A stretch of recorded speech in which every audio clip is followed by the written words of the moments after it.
Alors, pour cette troisième partie, Emilio, une fois ces premiers pas faits, donc comment est-ce que tu as continué ou poursuivi ta recherche personnelle? Est-ce qu'il y a des gens qui t'ont marqué ou est-ce que tu as suivi certaines personnes plus que d'autres? Ça, c'est une grosse question. Il y a énormément à dire. Mais si tu me permets, je vais revenir un peu en arrière, parce que quand j'ai parlé de l'impact qu'a eu ce fameux championnat d'Europe à Forêt, j'ai oublié de mentionner, et pour être logique dans la suite de ce que je vais raconter, il faut que je mentionne donc ces deux éléments que j'ai oubliés. Et donc le premier, c'est la rencontre avec le kendo espagnol. Et donc là, évidemment, ça a abouti à une relation vraiment exceptionnelle, je dois dire, encore aujourd'hui. Et la deuxième, et c'est de loin la moins importante, c'est que j'ai connu pour la première fois donc, Jean Pérec. Et lui, il est devenu par la suite mon professeur, en kendo et en iai. Donc maintenant, je reviens à ta question. Et je reviens aussi sur ce fameux championnat d'Europe de Chambéry en 1978. Parce que donc j'ai fait aussi le stage de kendo et d'iaido. Donc comme je te dis, il y avait la possibilité de faire le stage. Et là, j'ai eu comme professeur d'iaido Nakanishi Sensei, qui était 8e dan de kendo et 8e dan d'iaido. Et à la fin du stage, il a donné un message. En fait, tous les professeurs ont donné un message. On était en 1978, en 1979, c'était les championnats du monde à Sapporo. Et donc, Nakanishi Sensei, le message qu'il a transmis, il était tout à fait sans équivoque. Donc, pour lui, il est clair que la pratique du kendo implique la pratique de l'iaido et la pratique du kendo no kata. Donc, il fait vraiment un ensemble. Et il disait, le kendo, c'est la voie du katana. Et donc, et la pratiquant, la progression du pratiquant, donc elle se fait en parallèle, bien entendu. Donc on pourrait dire tout aussi bien, et je le dis parfois aussi également quand je suis dans des stages de Iaido, on pourrait tout à fait dire l'inverse pour les pratiquants de l'iai, que vraiment la vraie pratique de l'iai, elle passe par la pratique du kendo.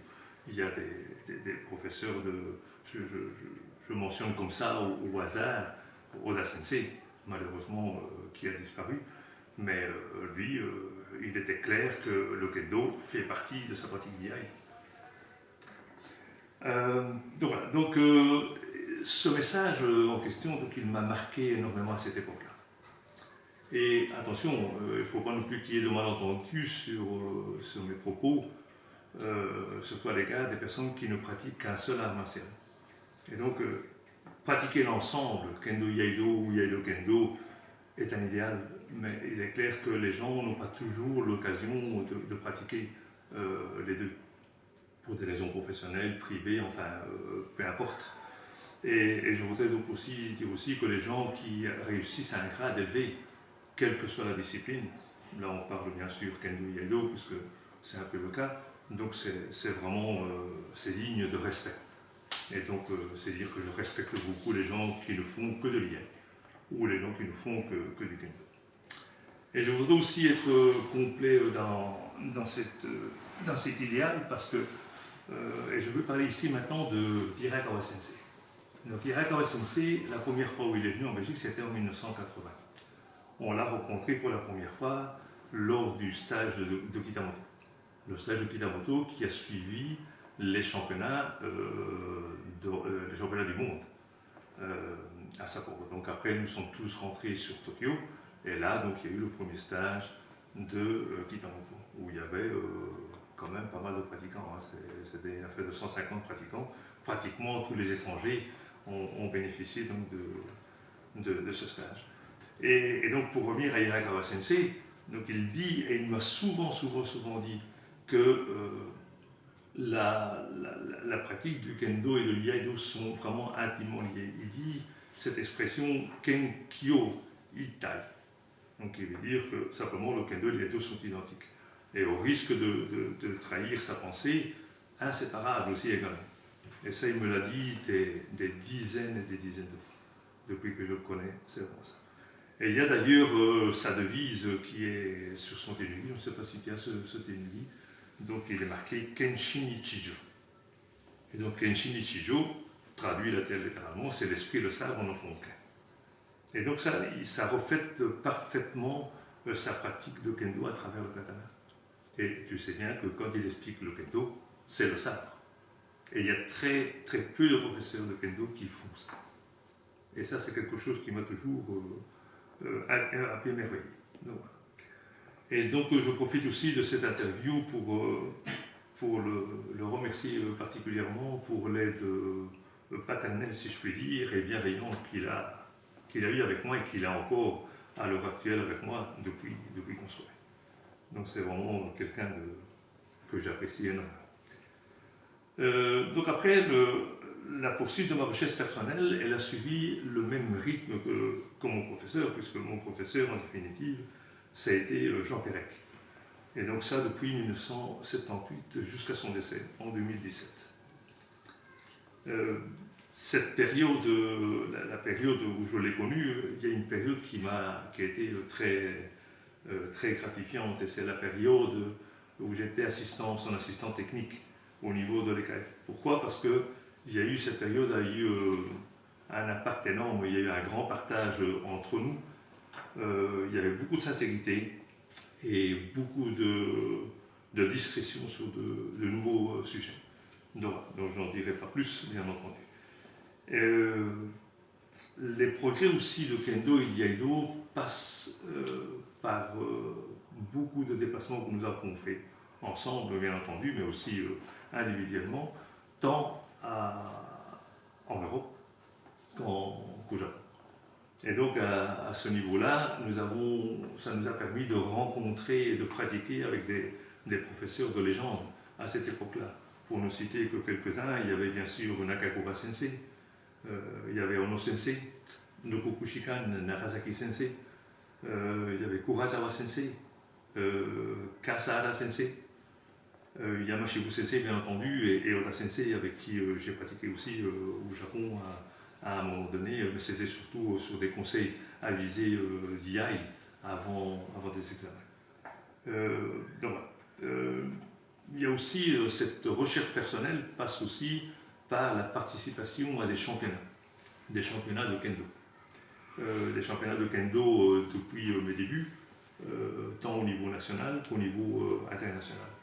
Et alors, ce qui est de bien aussi, c'est que par après, donc ces mêmes championnats auxquels j'ai participé, eh bien, j'y participe toujours, mais cette fois en tant qu'arbitre. Et donc ça aussi, c'est quelque chose qui fait partie de ma recherche. Je voudrais aussi dire que la régularité de la pratique d'Ason Dojo a aussi une grande importance. Et ce qui est important aussi, c'est de suivre en priorité son professeur. Donc dans mon cas personnel, c'est bien sûr Jean Pérec. Et pour l'anecdote, je veux dire que j'allais à des moments bien précis, jusqu'à 2 à 3 fois par semaine à Lille. En temps normal, je m'entraîne 4 fois par semaine au Wutokukan. Donc 4 fois par semaine, et je vais aussi de manière régulière, 1 fois par semaine aussi, à Lille. Et là, j'alterne 1 fois en kendo, 1 fois en iai. Là aussi, au niveau de la recherche personnelle, je mets ce qui s'appelle un point d'honneur, parce que l'honneur fait partie de mes valeurs, mais je mets un point d'honneur à participer tous les ans au Kyoto Taikai. Et c'est l'occasion à ce moment-là donc de visiter et de pratiquer donc, des professeurs de haut niveau. Et donc je commence toujours, depuis le début, je commence toujours par Okayama. Je ne pense pas que j'ai une fois commencé mon séjour au Japon sans aller en premier lieu à Okayama. Je crois que ça a toujours été mon truc. Okayama, d'abord pratiquer avec le groupe de Yamashibu Sensei de temps de son vivant, mais après bien entendu avec le groupe. Et ils ont un groupe qui est assez sympa. Ce n'est pas des professionnels, mais vraiment très très bien. Et alors après ça, donc, je passe par par Kyoto, et bien entendu le Butokuden. Et donc tous mes entraînements se déroulent alors à ce moment-là au Butokuden, et parfois dans des dojos un peu privés, soit des dojos de la police et tout ça. Et donc au Butokuden, ben forcément, donc c'est toute la pléiade de grands professeurs que nous connaissons tous, donc à savoir donc Inoue Sensei, 9e dan, qui pratique toujours, plus autant qu'avant, mais il est toujours actif. Mais alors après, il y a toute la pléiade de Iwadate Sensei, Ogata Sensei, Kazaki Sensei, Ishikawa Sensei, et tout ça. Donc c'est aussi l'occasion de revoir et de pratiquer aussi avec des kenshi qu'on connaît déjà depuis longtemps. Et je vais mentionner par là donc Asahara, Takashi, Asahara Sensei, donc Kawakami Sensei, Fujiwara, maintenant. Et donc ma recherche aussi personnelle passe essentiellement aussi par les challenges. Et donc depuis quelques années, depuis 2-3 ans, eh bien on se présente avec d'ailleurs Alain, on se présente à l'examen de 8e dan de Kendo. Et donc ça motive aussi énormément ma pratique. Ça, il faut savoir aussi. Et une dernière chose concernant ma recherche personnelle, et ma pratique personnelle, c'est je retourne depuis quelques années une deuxième fois au Japon. Mais le deuxième séjour que je fais au Japon, c'est axé essentiellement sur l'iaido. Et là, je vais chez Kobayashi Sensei. Alors, je voudrais aussi mentionner que au décès de Jean-Pierre, nous avons demandé la permission à Kobayashi Sensei pour devenir ses élèves. Et donc, il a bien accepté. Et donc, depuis lors, nous allons donc chez lui pratiquer le iaido.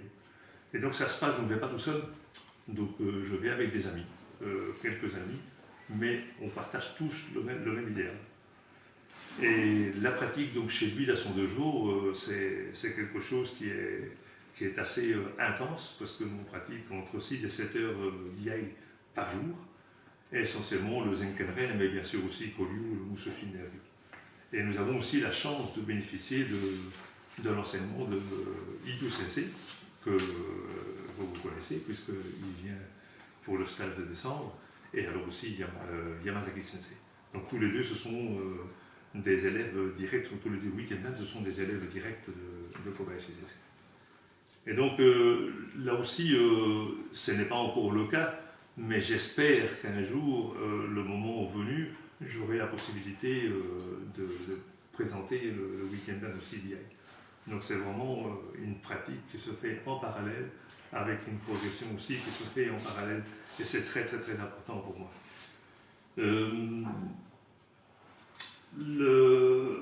Je voudrais aussi dire, parce que maintenant nous sommes évidemment, on a vécu une année très difficile à cause du Covid, et il faut savoir que en 2019, quand Kobayashi Sensei est venu pour la dernière fois, donc Sari a eu l'occasion de l'interviewer.